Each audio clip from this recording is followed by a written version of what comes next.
Kubesa, 502 Lukáš Knap, 516 Radek Žebro, 526 Martin Gací, 512 Vladimír Maršala, 529 Honza Tomeš, 523 Ty pičo! ale Petr Olšovský.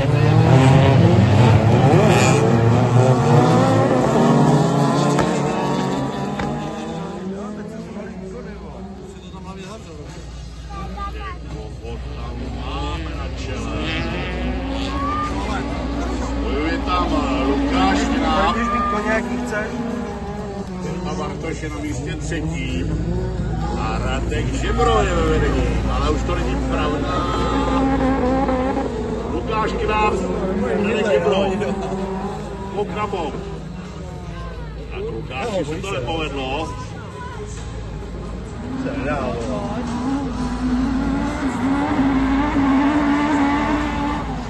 Radek Žebro, Lukáš Knap, Pepa Bartoš.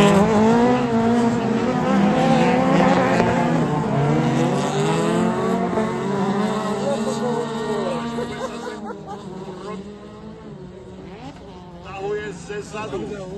Teď je za Martinem Macíkem. Drží dobře. Určitě silnější vůz, než má Martin, ale Martin s tím drží krok. Teď jsou bok po boku. Teď ho udělal, hele, Jak to dopadne teďka mezi těmito dvěma? Lukáš Kubesa jde před Martinem Macíka.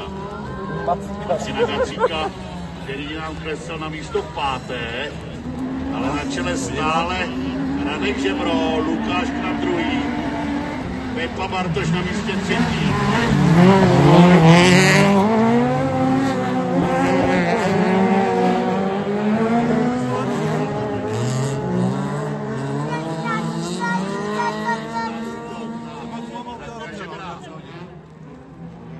Už je na půl jeho auta, ale je na nižší straně. Že ten výjezd byl lepší. Ty si dávaj.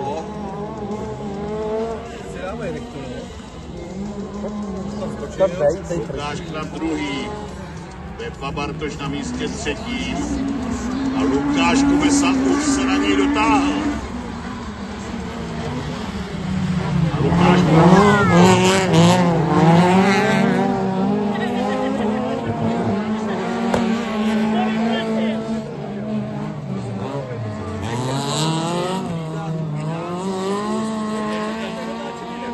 Kubesa útočí na Pepu. A suverénně se dostal před Pepu Bartoše. Je na místě 3. a teď začne tlačit na ty jezdce vepředu. Lukáše Knapa a Radka Žebra.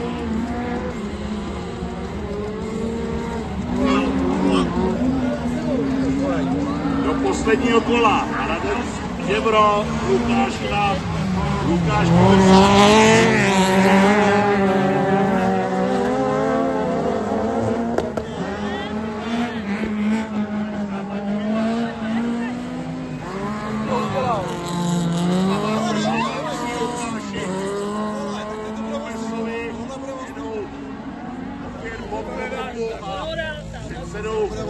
Podívejte se na tu tlačenici! Radek